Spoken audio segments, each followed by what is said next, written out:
This is Melissa with Alternative Eye giving you an update. I've always been admiring behind the scenes the work of Angie's Angels for Justice, especially what I could see online, really fighting for the voice of Angie Houseman, who was abducted and murdered in November of 1993, a 9-year-old wonderful little girl that is very close to my heart for both professional and personal reasons. Now, it took many years to get the attention of these people I know. They even explained to me, Trish, when we got on the phone for the first time, she's like, I apologize, we vet people. And I said, it's cool. And I just cracked a little joke that people avoiding me, is nothing new in my line of work. And, she called me actually while I was at Hotel Polaris. And so I let her know I didn't have that much time to talk. And we spoke about it and about the families. And I was really excited because she sent me, Trish did, quite a few emails, and I was able to get some insider information. Obviously, I'm not going to speak about that for integrity of the investigation, but she let me know about Earl Cox and how he wasn't the only one and the lengths that they had gone. And a lot of that stuff is public here on this page, as you'll see. I do know that I had requested meetings with other members, which never happened, but again,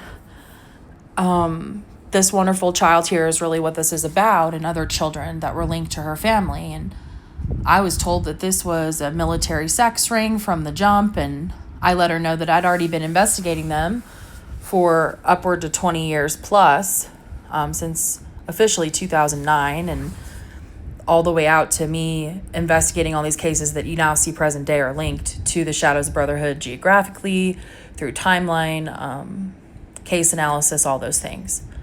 So it was always about Angie and about the families and about the people that we serve, but they were the first to tell me, this group, that the family was involved in the trafficking and murder, potentially, of Angie, with a group called the Shadows Brotherhood. It was actually Trish Trout that told me for the first time about Shadows Brotherhood, because it had been many years when I contacted her since I had looked at the case. I think it had been at least 10 years. And I know he went down in 2019. So, I was learning about him, and I learned more, and I just realized that there had been so many advancements. So I thank Trish Trout, and I always give credit where credit's due. And like I told her today, which that won't go public here, these private conversations, I don't really feel I need to do it. I do have the receipts if Trish wants to try to badmouth me after the words that we exchanged. But I don't do things that way. I think people deserve better than drama and all that.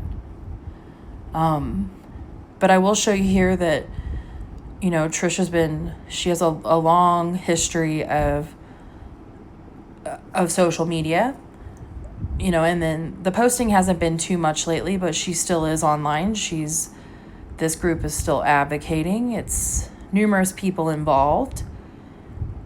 And yet Trish Trout has made so many excuses. Here she is talking about somebody who it looks like might be related to even me, which she knows that because we were able to prove that some of these people, because I'm from Missouri, some of these people grew up in the same cities and towns. They were in my neighborhoods growing up. Go figure, I kind of real weird deja vu, but we won't get into my own personal story. You guys know in my heart why I got into these stories. It was because of the kids I saw disappear around me growing up. I think I talked about that in my interview with Carrie Drobe in Chicago. I think it was the last episode of our season. I don't know. I put my interview dead last. I was like, I don't really care. I had so many good people come on. But yes, Charles Arlen Leon Henderson, known as Arlen, is a family member of mine, and I let her know that. A distant cousin's cousin. We got lots of families out here in Missouri. She didn't really seem to care about that.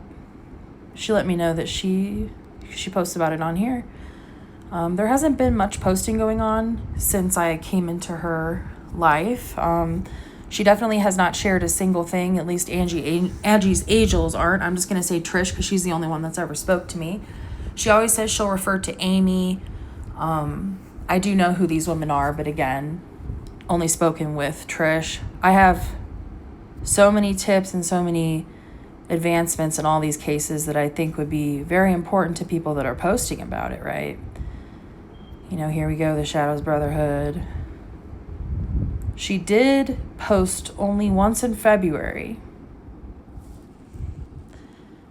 Yep, I'm going to screenshot that. Renowned forensic profiler Melissa Teal, which is me, Melissa. On here it says Teal because that was my stage name when I made this profile. And I just use it now for people to be able to find me so I can be accessible to the public that I serve, to the families. Renowned forensic profile Melissa Phelan, who's working with us, gave us this information. So this is the only thing that she shared since. But guys, she's never shared anything else. And if you look at the case intelligence and how many of these cases that they've spoken on, to include Angie's, to include this, all the suspects, I've been going through this, I've been mapping the suspects, I have things that they've given me, I have autopsy of Angie, all these things, you know, to establish. I even have allegedly the location of Scotty Clisholti. They don't care about that though. They have ignored emails. Trish has told me she's going to call me on Monday countless times. That was for 20 weeks, I believe. I was talking to them back in February. I don't even remember when the first call happened. So at the end of the day, I am releasing this today because I want to be very transparent. I want you to demand justice for these children in the state of Missouri on behalf of you, your families, and public safety concerns. And I would like Trish Trout and Angie's Angels to release a statement as to why anytime they're contacted that they want to talk only about a survivor that I won't name here because he doesn't even need to dignify this with a response as far as I'm concerned, because they don't care about any of these advancements. Anything that Trish Trout told me, and I have that evidence too, because she says they're working with the St. Louis Prosecuting Attorney's Office, who won't even take a report from me. I have the email from their office, even though I'm like, hey, I'm the one running this investigation. Here it is. I've got you guys everything you could possibly need, and I'm about to show the American public. And they're like, well, we need you to go to local PD. And I'm like, well, the local PD has violated these people's rights. They've killed their family members. Some of these guys are sex traffickers in positions of power.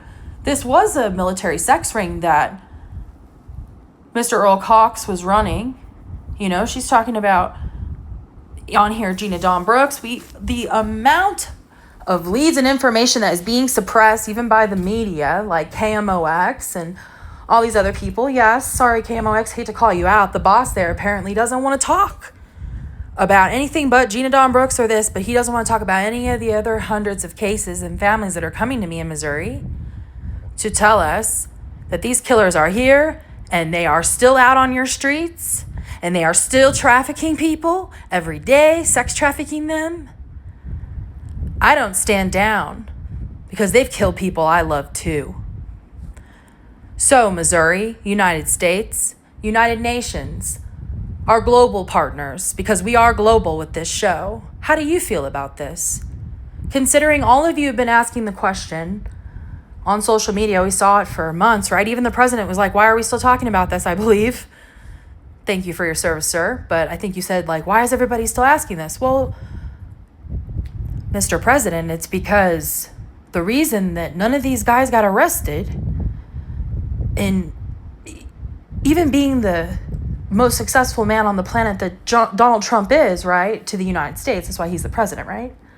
And he knows because he's been in these billionaire circles with assholes like Epstein, but dare I say the trigger word, Epstein, when Ghislaine Maxwell's husband is living down the street from the latest Missouri arrest, Mr. Torture Man, who was drugging, he created his own sex game. Remember this, guys, where he was filming this. I would 10 out of 10 guarantee. And he was drugging men, and he created his own sex game and was releasing them from a hunter's blind in the wood to hunt them like animals. So I'm from Missouri, and I could say this, but this is some redneck backwoods shit we want no part of. And we're the show me state. That's where I'm from.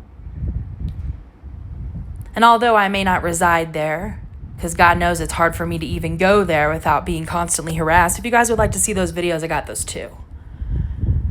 But what's going on here? Why are we not being heard? Why are you not being heard? I know a lot about this case too. So does PI Steve Ridge.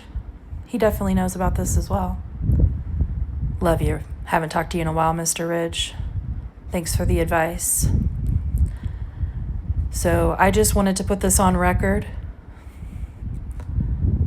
We also know that Mr. Earl Cox was writing a book before he went down in a jail cell. There's been a lot of rumors on the internet, but only time will tell. This is Melissa Phelan with Alternative Eye. And we're not here to determine guilt or innocence. We're not here to determine guilt or innocence. Because dare I stutter, this is no edits. Melissa Phelan out. Thank you, ladies and gentlemen.